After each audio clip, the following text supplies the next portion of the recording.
You okay? Yeah, should we rip in? AK, how do I get that that's my screensaver at the back of me? I was just talking Bulls through how you got his background. Down the bottom, there's a little arrow thing pointing up. And go to that little plus sign to the right and add image. Oh, yep, there it is. Beautiful, bro. Fucking beautiful. No. Now what? Yeah, it's there, but I can't pick it. See where it says support video. See where it says you have a green screen. You have a green Cool screen. IT guy, bro. Yep. Click that you do have a green screen. Oh, yep. There we go. That didn't work, bro. Yeah. Bro, get your kids in. Call your kids in, bro. Nah, bro. We just start. Don't worry about it. I'm gonna just turn that off.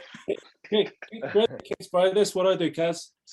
Let's just get started. Let's just get started.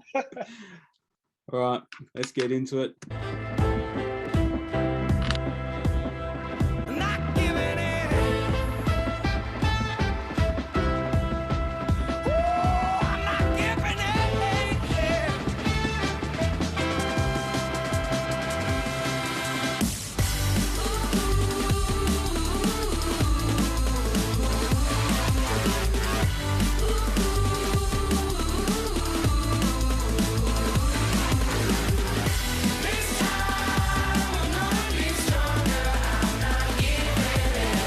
Minute.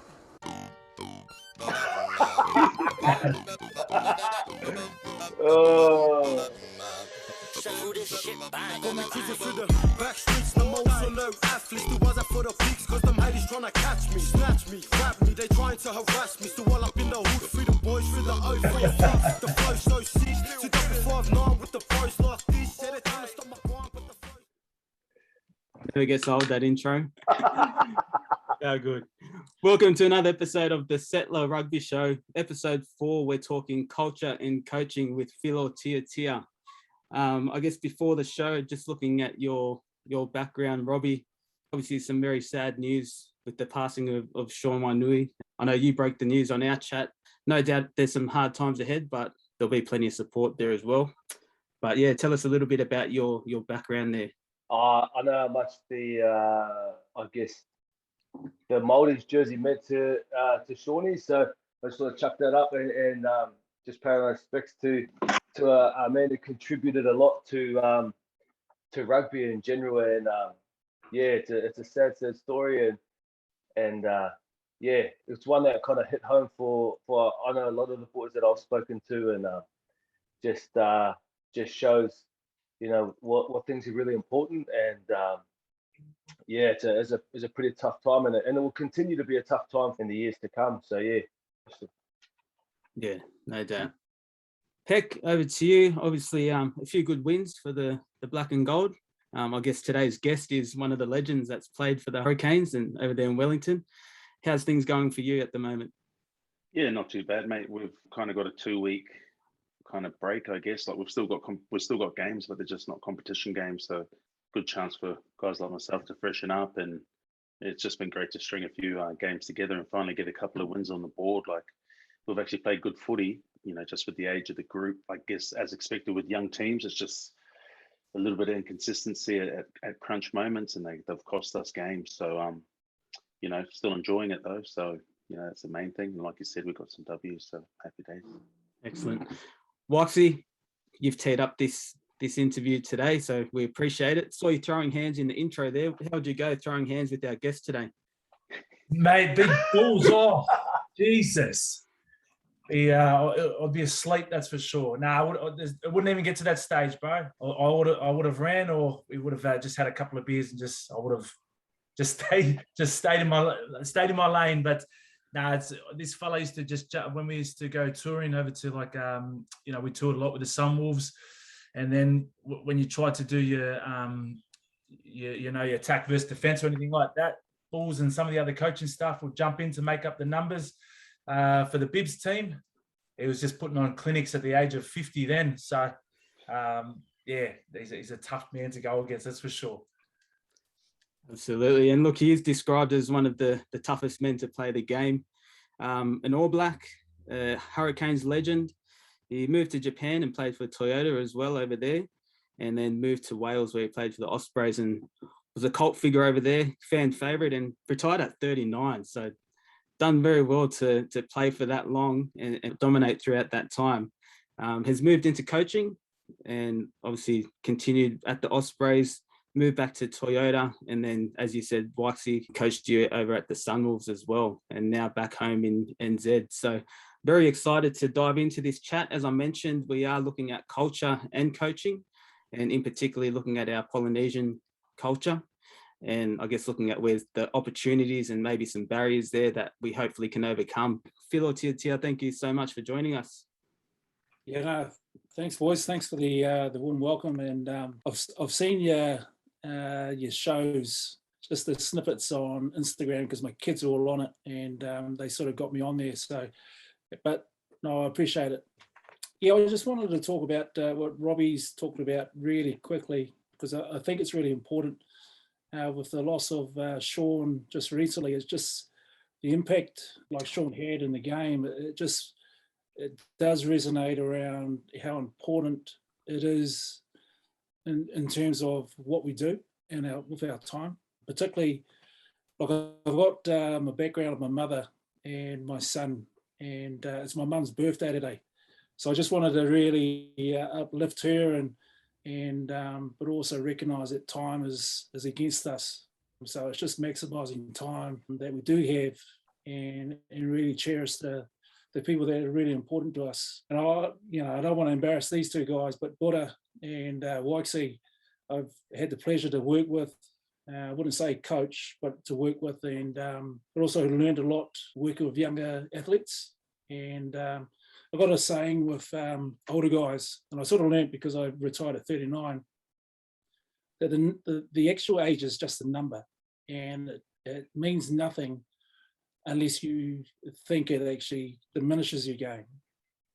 Because the reality is that, you know, if you played for the Wallabies or you've played for New Zealand Māoris or you've played Super Rugby at a high level, then that's the expectation because you know the level that you can play at. Because you've been there, you know what the effort, what it takes, and the sacrifices. So it's you're a long time retired, and until you know it's time, the bell will be ringing. It's time to hang up. I had a conversation with Waxy yesterday, and his body was getting ripped apart when he was playing, and then he knew straight away. Yeah, with your performances like that, you should retire.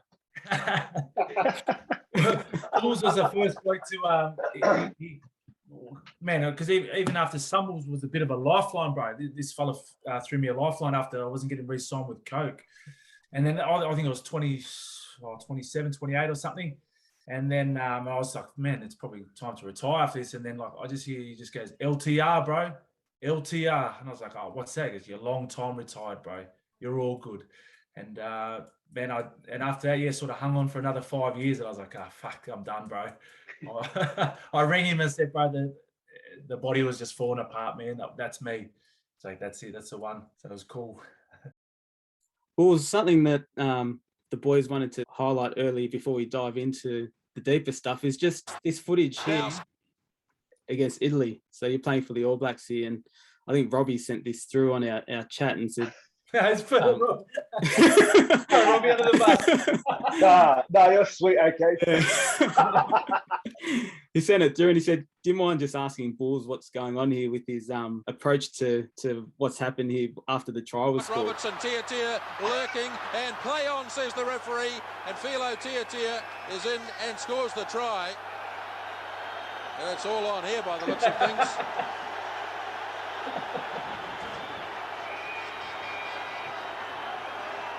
It's a good call by the referee, and Filo Tiatia loving it.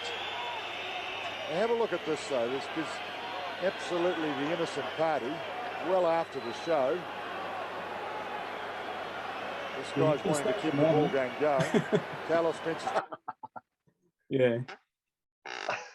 So I guess going head first, it's probably how you approach life as well. Robbie wanted to know, was there a strategy behind this, or was it just bring it on? Yeah, no, it's a really good question, and yeah, my nephews normally show me this as, oh, what's happened here? Look, I was really grateful for making the All Blacks. Like, I only played 2 tests for this awesome team. On this tour, before going to this tour, I was playing for Wellington, same team as Peck's playing for, and hoorah, black and yellow. And but I broke my arm against Taranaki, and broke it on Paul Tito's head. And good mate of mine. Woods coach. Yeah. And good mate of mine, and he ducked really late. And obviously my arm was swinging, and I broke it on the top of his head. But I was just recovering, and I was just coming back, and I trained really hard to try and make this tour. And I'll get to the point, but when I got to training and I met the All Blacks coaches and met my teammates, I didn't feel that my arm was ready to go. I wasn't confident. And Wayne Smith was the head coach at the time, and he goes, go and see Gilbert Anoka. And I said, oh, I didn't know who Gilbert was. And basically, he's the sports psychologist, and go and have a yarn to him. It was the best thing I ever had. He just turned my indecisions, anxiousness into just a positive mindset that I was able to accomplish things, just the things that I could control. So really, my right arm, I can't fully pronate or rotate anymore. So you can see my arm is heavily strapped up, and my wrist I broke my wrist and I broke my arm. So I broke it in 2 places. It hadn't fully mended, but I couldn't throw one. I wasn't confident. So hence you'll see me with trying to protect myself with my head, and but I don't actually throw anything. And I spoke to the lock afterwards, and I actually shared it with him, and he's a good fella, and he was very appreciative that I didn't. Yeah. I mean, I don't think I would have hurt him or anything if I'd thrown anything, but there was a strategy, and but I just didn't want to hurt myself by throwing something. So hence, see my hands going. There's one more just to look through before we dive into the serious stuff. I think Waxy sent this one in. Oh, Leaders of the line, Marshall. It's so easy. Tiatia with the bonus try. absolutely sweet. This machine pick up the bonus points. Yeah, I mean, that's just got the home crowd purring. Beautiful play from Hook, just behind the back pass. That's the sort of pass that we all try in training, and it never comes off. Mate, that bloke was not wanting to make a tackle there. Oh no. But I mean, there's a lot of room there, Bull, where you could have put the ball down, but you've seemed to zero in on this bloke. What happened here? I've got another story here. This guy's a really good mate of mine now. We're quite competitive, and he's a loose forward, and I'm obviously a loose forward. But at the time, as I'm coming around, James Hook does this awesome hook pass, and he thought I was just going to put it down, so he stopped, and I didn't realise he was stopping. I thought he was coming in to try and belt me, so I protected myself, and I said, "Well, I'm coming at you." As you can see, that then he just goes, "Oh shit." So you don't actually see me go and talk to him, but I actually went and apologised, and he tells me, "Oh mate, I thought you were just going to put it down," and that's why I pulled out. And we caught up afterwards in the shed, and we had a few beers, and yeah. But yeah, that's a good one, mate. You did it to protect yourself. Yeah, all right, sweet. It looks like it, mate. It bloody looks like it. It's playing for Ulster, mate, and Ulstermen, they're tough buggers, so it's a good local derby game. Nice. Oh, there it is. Well, we'll dive into the serious stuff. For some of those people who don't know you, I've given a little bit of a background of your playing career. I guess what we want to look at is your time growing up and your journey as a kid, and how that's shaped your approach to not only your playing career, but your coaching career. Yeah, no, it's probably a good starting point. Like my parents immigrated to New Zealand in the mid-60s, sort of met each other in New Zealand. I've got some funny stories about my mum's cousins trying to keep my dad away from her, and I won't say too much about that. But yeah, I was born and bred in Wellington. Really lucky enough to learn my language when I was young. So my first language was Samoan. And basically, when I went to primary school, and I still remember it now, is that they were doing a roll call and I was sitting on the mat, and my mum and dad took me in, let me go, and there's a few tears. But I actually sat on the mat, and while they're doing the roll call, they pronounced my name incorrectly because of the vowels, Filo, and they were calling me Filo. So when they were pronouncing the names, I'm looking around, and we're doing a roll call, but name didn't get called out. So, and one day, the teacher didn't realise that I was there. So I'm pretty good at hiding in the shadows when I was a kid. But on the second day, they sort of found out and then rang my parents. But I still remember the conversation with my father. He came in and sat us all down, my older sister and my younger brother, and said, "You need to learn the white man's language. You got to stop speaking Samoan at home, because it's for us to get through and get by. You need to learn it." So I was really grateful that my mum, her English was okay, was good, but she really helped us try and learn the language, try and converse when we were really young. But then it was challenging not speaking Samoan when I was younger. So my mum and dad say. I had learning disabilities. When I say that, I was quite anxious when I was a kid, so I sort of used my hands in frustration because I couldn't communicate that well. But in saying that, like most things, you can overcome things. But my parents and my culture was really important. So like most PI families, we have a service just like ourselves before 6 o'clock came, turn the TV off, get the Bibles out, and would pray. We'd do a hymn, reading, and that went on for a long time, my childhood. So it was really strong pillars around faith, God, the reading, but all of our readings were in Samoan. And the importance of faith was one of the founding pillars when I was growing up. I guess today, like my mother's brother has a songamiti, a peta, and my father's father had one. So my grandfather had a songamiti, peta, and my grandmother, my dad's mum, had a malu.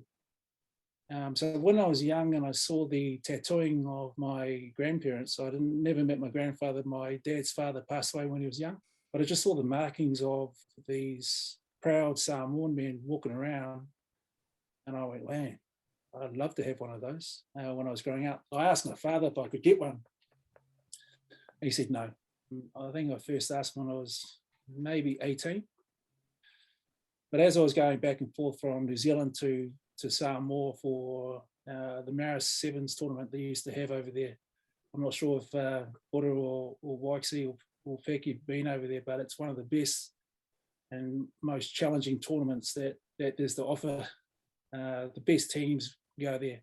I mean, it's probably where I sort of learned how to be competitive against the best. Like you had Michael Jones, Sir Michael Jones, Olangi Koko. I mean, there's a massive list of players of Samoan history. I just learnt as a young fella things you can do and things that you certainly can't do. I learned a lot of lessons just mixing around with some older athletes and some iconic figures of the game. I'm really grateful of those learnings as well. But also my mum's two brothers, Asola, which is my youngest brother, is named after. They're actually born on the same day, which is really important for us. But also Fili Tiatia, another younger brother of my mum's, they both play for Manu Samoa.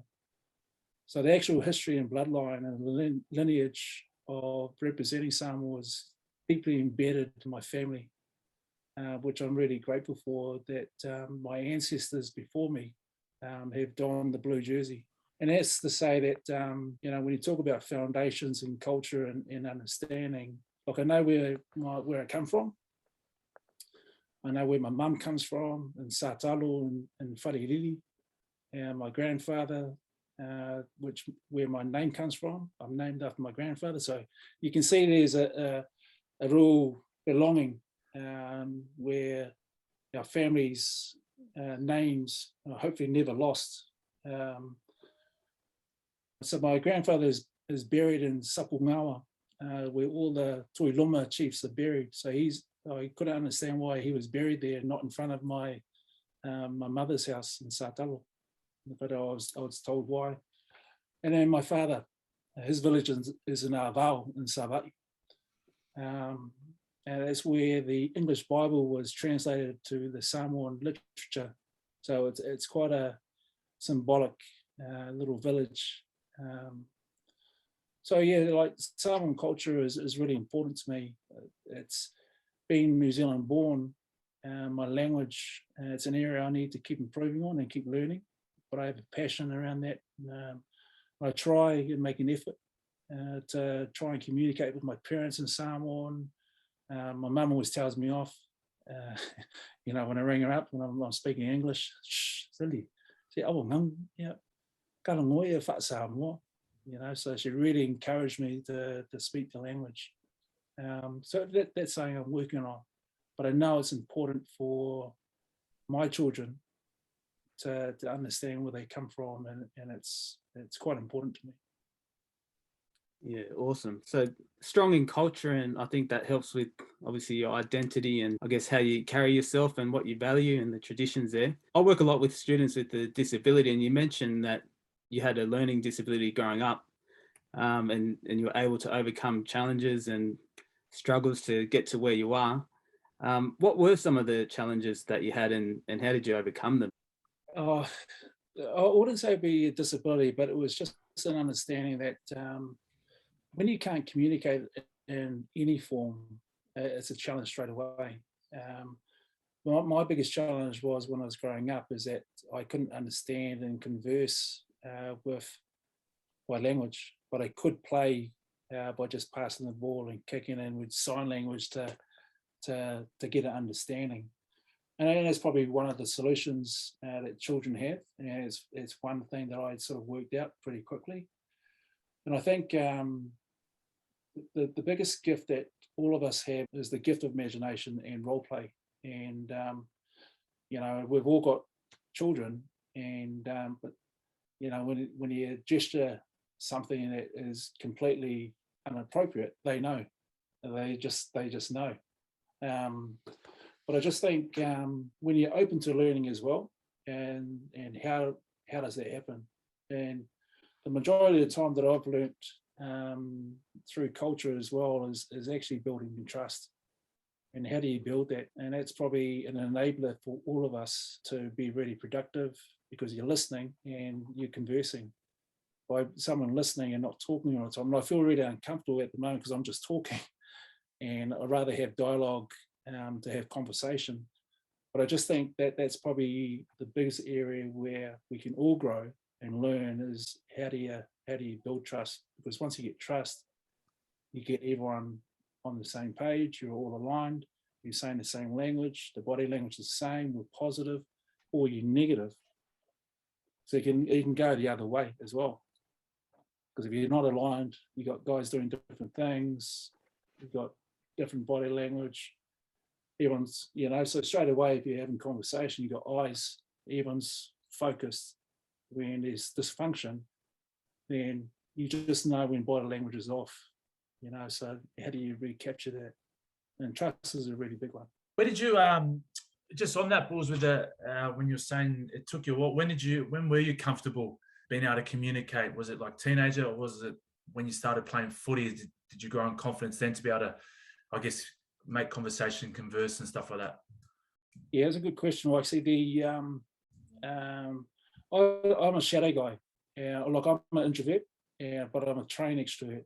So it's actually taken me a long time to be really comfortable in my own skin, and but also be really comfortable to know that it's okay not to say anything, and it's okay to have silence, where sometimes silence is a time just to let things go and just let it evolve. When you force conversation, sometimes you lose the point, and there is no point or purpose to the conversation. So then why waste words? So, but to answer your question, like I've learned over time, but also with good men that lead, and but also you feel safe. Like I had some really good men, Tala Les Marvel, and he played for Samoa, hooker, Christian, full-on Christian, really strong man. Solomon Asua, another Christian. Now, I'm going to be talking about a lot of Christians because they, for some reason, they embody something that is something special that I never see in anyone else, because they're just pure. They're pure in heart, but also they're pure and they want the best for you. So I don't want to embarrass Buddha, but he's one of the most genuine people I've met, like one of the most genuine guy. But once I learned where Robbie came from, his background, his whakapapa, but also just his, he knows where he's from. And it just really resonated with me, but also just the genuineness of Robbie. So me and Robbie, we just gravitated to each other, but could also be really honest. We can have disagreements on anything, and that's okay. But then once there was a line in the sand, then we will move on. We'll, grow together as a coach, but also as a player, but also as men. We just move on. But it has taken time. Like, it's a learnt skill, and anybody can learn it to really open themselves up. And it's the comfort zone you won't learn. Once you get into the stretch zone of the growth, then that's where we want. That's where you're going to get growth. But until you actually understand it in the models, and that's where the development programs in any program or even organisation, you want people to grow, because there's no point having people there if they're not willing to grow. In my opinion. Mate, it actually gives you a fair bit of insight into just the things that I learned from you while I've been coached by you. I remember this one time, mate, you spoke to us about, I think it was in a forwards meeting, or might have been in a team meeting, about your parents' anniversary. It may have been, I think it was a couple of times, maybe your parents' anniversary, or maybe a birthday of one of your parents, and you spoke to us about the importance of our families, the importance of those things, and you went down to that event. You went back to Wellington, might have missed the day of training or something, and but you spoke to us about how important it is to kind of recognise those things.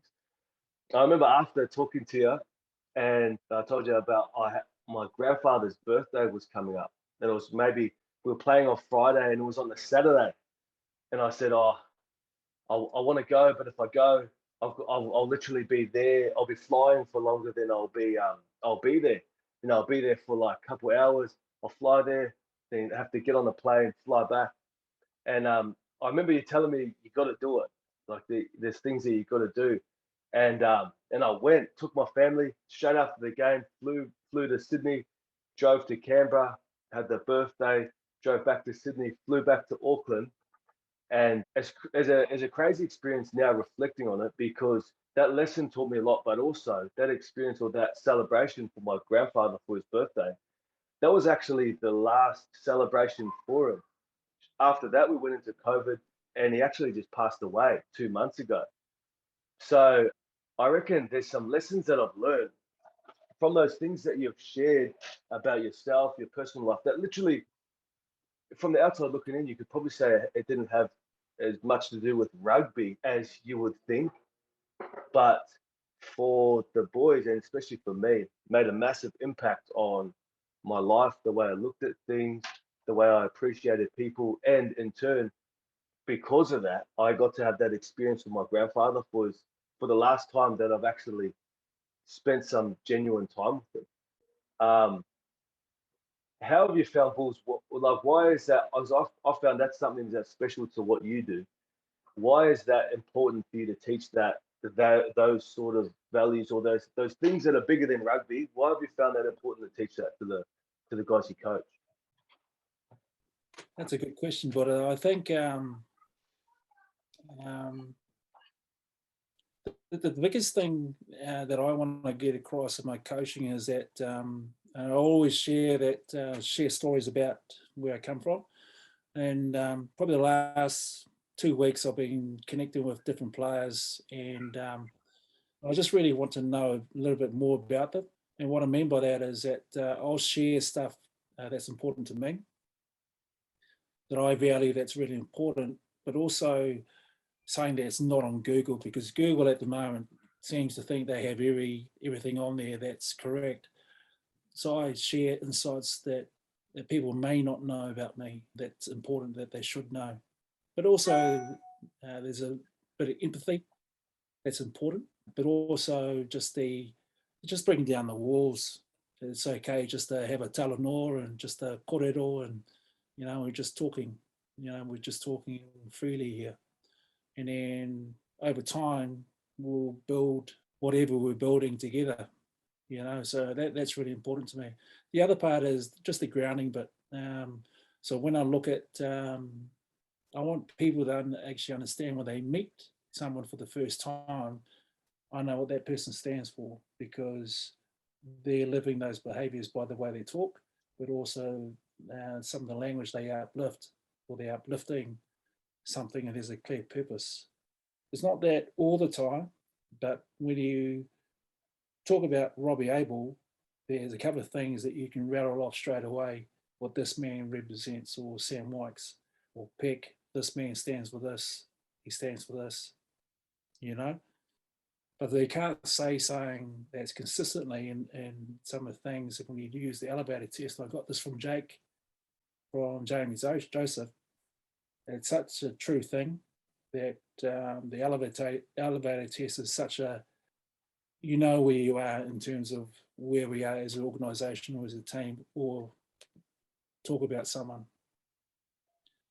Yeah, does that make sense? But I think the grounding bit's really important. Yeah. Being really grateful and gracious to what we have. The other part is, are they willing to learn and grow? Those are the major things that I want to get across, is that what is it that I can share with one person? They may have it already, but how can we grow it? But also, flip side, what can I learn from Robbie? What can I learn from Peck? What can I learn from Sam? And that's really important, that we've got so many things to learn off each other, which far out, we can maximise it, nothing be better. Yeah, mate, because I remember the first time, I came up and met you in the office up there in Auckland, and I remember you asked me two things. You asked me, one, what did I know about the place that I was going to represent, about Auckland, about the history of the team, and the other one was you asked me things about myself. So in terms of like, what do I represent? Where am I from?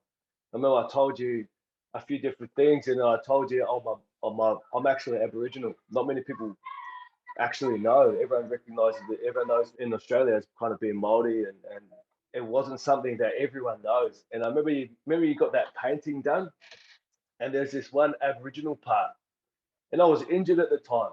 I wasn't even going to be ready for round one, and I just thought, as soon as I saw that Aboriginal part in the painting that you got done, automatically I just bought in, and I just thought, yeah, that's me. I'm good to go, and kind of pushed through the rest. And we had the season that we had. Everyone did the same thing, and we won it. That's a massive thing that I took away from you. Why has it been important for you to get people to buy into where they're playing and who they're representing? Good question, Robbie. It's really important you knowing who you're playing for. For me, I know my history in Wellington, so I naturally am part of the fabric of black and yellow custodian. I'm really proud of where I'm from. I love it. I love Wellington, and for me, it's always my home. But also where I am in Auckland, this is my home also, because it's the pillars that I'm living in, that I'm growing and flourishing and nurturing my three children here. It's really important. But I'll never forget where I'm from, and that's the most important part. For me, I learnt this through a lot of good coaches that coached me, and Graham Murray, a very good coach. Dave Rennie, I still connect now, and he's doing really well for you guys in Australia. And I've got to really put some props here just around some of the good men I've worked with. I had the opportunity to work with Scott Johnson, who's your director of rugby. He was my boss at the Ospreys. Scott Watt, Wisemantle, he was I worked with Eddie Jones, and when I was coaching Japan, had an opportunity there and learned from him. John Pryor, S&C coach. Different thinker, but like real valuable and connecting in different ways of functional movement. And when you just talk about that in Dave Rennie, Australia in a really good place. But what I've learned from all those guys is just around what does Japan stand for? What does Ospreys stand for? What are the fabric? What does Auckland Rugby stand for? What's their fabric? Now you talk about Auckland, we had the golden 80s where Auckland just dominated everyone in the country. Now it's Canterbury. But then the legacy of what has been, how do you get that back? So it was really me and Tyler Veer, who was the head coach at Counties. He was an assistant coach for myself and Alama Ramir. And so 2 Wellingtonians came in and we just did a bit of research. And I did a lot of research on Auckland, but also just around the crest. What does it mean on your chest? And I just did a lot of research on that. But also just with the iwi and Tamaki Makaurau, which is really important. So Oraki, Ngāti Whātua, really dug deep around the Māoridom and the history. And that's where Robbie was talking about the Aborigine marks. And we formed a warrior. We did that all together, and pulling all of the milestones of landmarks in Watamata Harbour, and we were going to battle in the storm. So it was the imagination of the artist there, but also myself and Ty trying to bring this to life, but also sharing it with the players and getting their buy-in. It was pretty powerful because they felt they belonged to it as well. But also trying to get the players' input. What do they think? And we kept them in the loop so they actually felt it, and it wasn't just us coaches telling the players. And that was a really important part of the process as well. But the belonging part is really important. I think there's a book out at the moment. It's called Belonging. If you want to find something that around your whakapapa it's an awesome book to purchase just for knowledge but also bringing people together. Phil, just from I guess sticking with player management and trying to get the best out of your teams, that belonging, developing that trust. I guess for the Polynesian community, in New Zealand, it seems to look quite natural, celebrating Māori culture. Do you find that there is a way of managing or supporting Polynesian players that's a little bit of a different approach to get the best out of them? I don't think so. I try to say this respectfully because everyone's different. I wouldn't want to pigeonhole Pacifica, Māori, Pākehā, Asian. I wouldn't want to do that because everyone's different and quite unique. And it's to try and get the best out of one person is actually trying to understand them first and foremost, but also them to understand you, what your true motives are.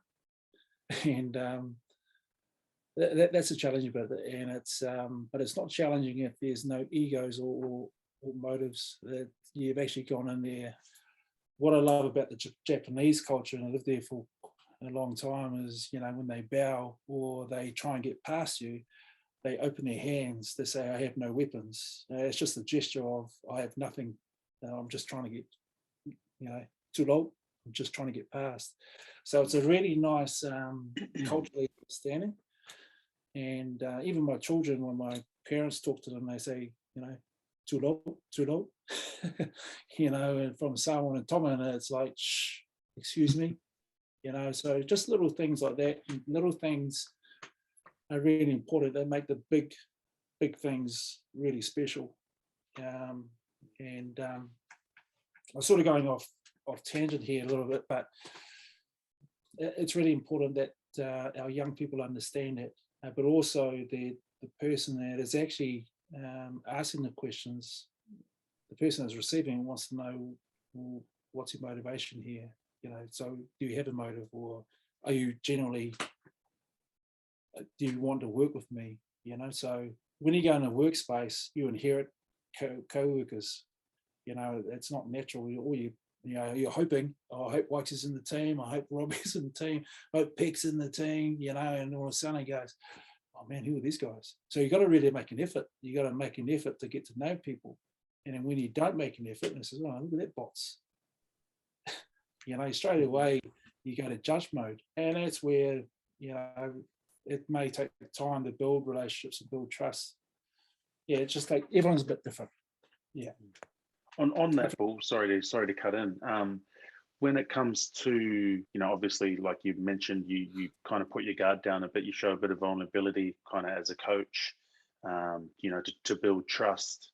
And at what point, I guess, do you have to make sure that, that trust doesn't then get flipped on and then almost taken advantage of? Say yourself as a coach, say you're speaking to a player, especially a younger player, like you do all the right stuff.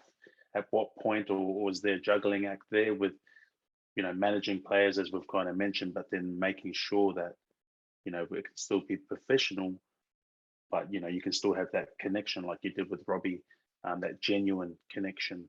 How do you juggle that? Or is it something that you don't need to juggle because it is genuine, and then, you can say something and be quite firm because it comes from the right place? Or, have you had to manage that in the past? Yeah, that's a really good question, Karen. And it's and I guess that's I've learnt over the years coaching. I've got a lot of things wrong. For me, it's actually trying to be quite genuine around the way I coach, but also it's trying to take the stigma of player coach and rather okay, let's just be Peck, Waxy, Tim Lafayette, let's have Quirky, because everyone's really generally different. Yeah. I think once we actually know what the purpose is, what's our vision, and how we're going to do that together, then everyone else will put their hook in, and then I'm in. So some guys may be half in, and that's okay. But as long as you get everyone hook in, then they can determine on how deep they want to drive it in. But as you know, when things don't go well and the pressure comes on, that's, you want you guys still there and fighting together. The pressure will come on, but when pressure comes on, it may turn into diamonds. True. Yeah, it just takes time. But I think the biggest thing is not to be afraid to fail. As a coach or as a player? Or I think just as humans. Human behavior will determine if you do it or not. Once you see it forming, then if it's good or bad, it'll happen. But at some point, you've got to make a choice to say, this is not quite working, or this is accelerating. He says, man, I want more of this. So yeah, hopefully that answers the question. Yeah.